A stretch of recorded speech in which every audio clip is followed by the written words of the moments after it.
What's up, everybody? Welcome back to the channel. And yes, today I decided to shoot a video rather than go live.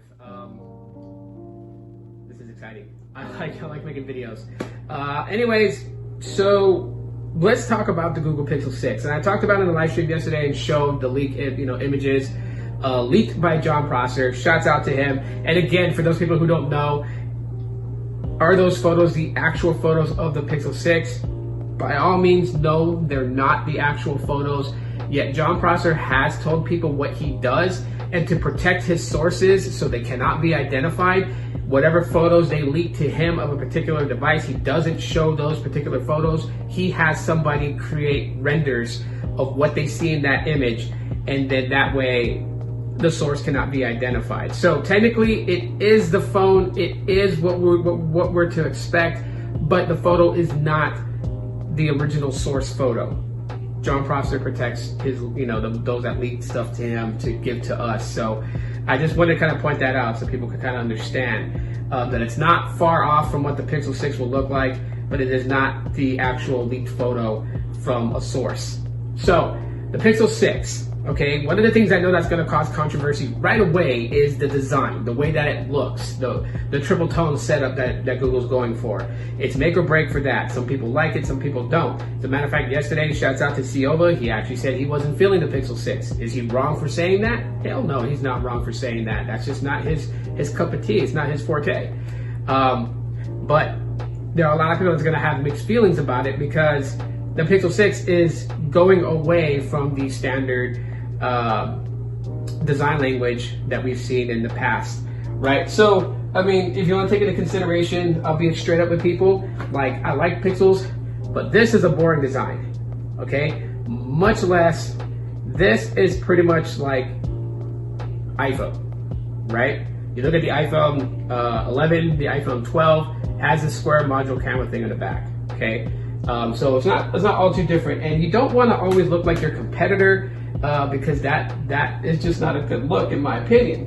Now, when you go back to the earlier days of the Google Pixel, they kind of had a different idea, right? Like, well, the front of this, obviously, a lot of people were like, the front of it looks very, very familiar to a certain phone, and yes, that was the iPhone, the 8, 7, 6S, 6. It was that design language, right? When you look at the back of the phone, you can tell it definitely wasn't an iPhone. Just with that two-tone design, with the G logo on the back of it, is the Pixel XL, the first generation Pixel XL. Then you got the Pixel 2 XL, which came in black or came in Panda, which was a black glass top where the camera sits at, and a metal body that's white. Of course, accent power button, orange. But you can see where Google was really kind of just going with a different design language, trying to really just kind of differentiate itself with the competition out there. And as they went, with the Pixel 3, they kind of maintained that a little bit. They switched it up. They went with a different design language with the Pixel 4, and the iPhone has that similar design language, and they replicated it with the 4A and the 5, and the 4A 5G. So being worried that the same design language was going to be used again on the Pixel 6 was something that a lot of us Pixel enthusiasts were worried about. But then seeing this leaked render from Jon Prosser was like, I give it a thumbs up. Like I said, some people ain't gonna like it, some people are.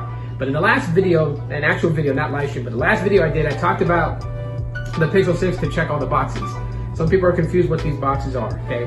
Battery, internal hardware, software optimization, camera, and price, right? And design language were those boxes. And the Pixel kind of gets close to it, but then again, usually falls short. Maybe it checks like majority, like 80% of the boxes.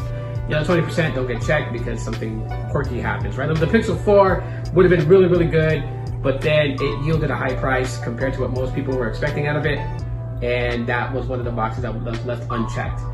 This time around, I feel like with this design language, Google is really trying to make the phone a neck breaker, is what I like to call it. Something that people will kind of like gawk at it and be like, that's an interesting phone. Triple tone setup, obviously, it's going to have people kind of interested. I can see this phone, if you were to rock it butt naked without a case, I can see somebody looking at it and be like, that's a really odd looking phone. They may not say it's a great looking phone, but they're gonna say it's oddly looking, and it's gonna burn an image into their head to remember that phone.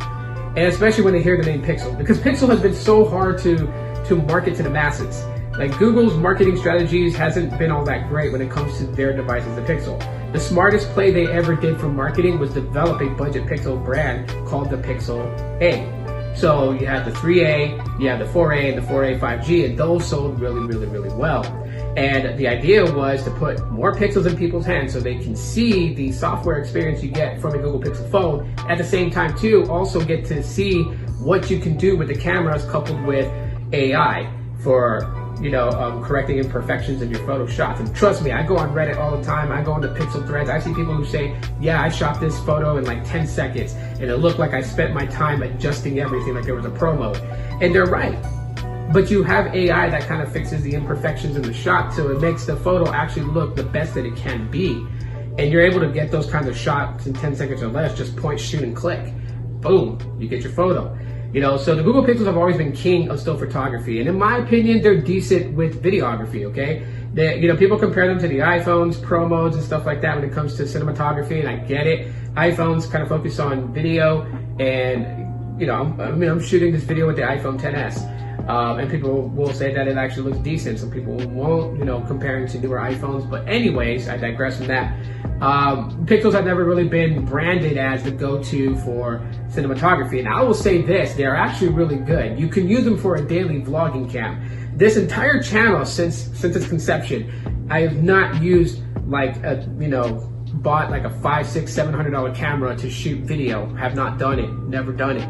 Everything's been done by mobile phone, if not Chromebook or Pixelbook. I have a Pixelbook now, but Chromebook. I've always used Chromebooks for live streaming and stuff like that. For videos themselves, I've used my mobile phones to record these videos, and this is being recorded for the iPhone XS. No lav mic or nothing like that. Everything is just done through the phone itself. And that's the way I shoot my videos, because I've always made it since the conception of this channel that I would prove to people you can grow on YouTube and make good content solely off your mobile phones. I'm a big backer with smartphones. I think like they're a great tool. Yes, with everything that's good comes bad, but that's for a different topic. But I try to do that. And Google Pixel phones have been great for me to vlog with. Making videos. Most of my videos are shot with Pixel phones. And even, doing mobile live streaming like on Instagram Live or Twitter Live or Facebook Live. I do it all from Pixels. Like, I really, really, really love Pixel phones. Not like in love with them like a human emotional type thing, but I really like them. They're really good. I like the experience I get from them, which is the reason why it doesn't concern me not to have a Galaxy S or not to have a Galaxy Note or not to have the latest iPhone. Pixel phones have always filled that void for me where I don't feel like I need to go and buy an expensive phone. You know what I mean? So with that being said, the Pixel 6 tends to have this new design language, and I think the refresh is good, especially in a time like this right now where a lot of things in mobile technology have gone dull.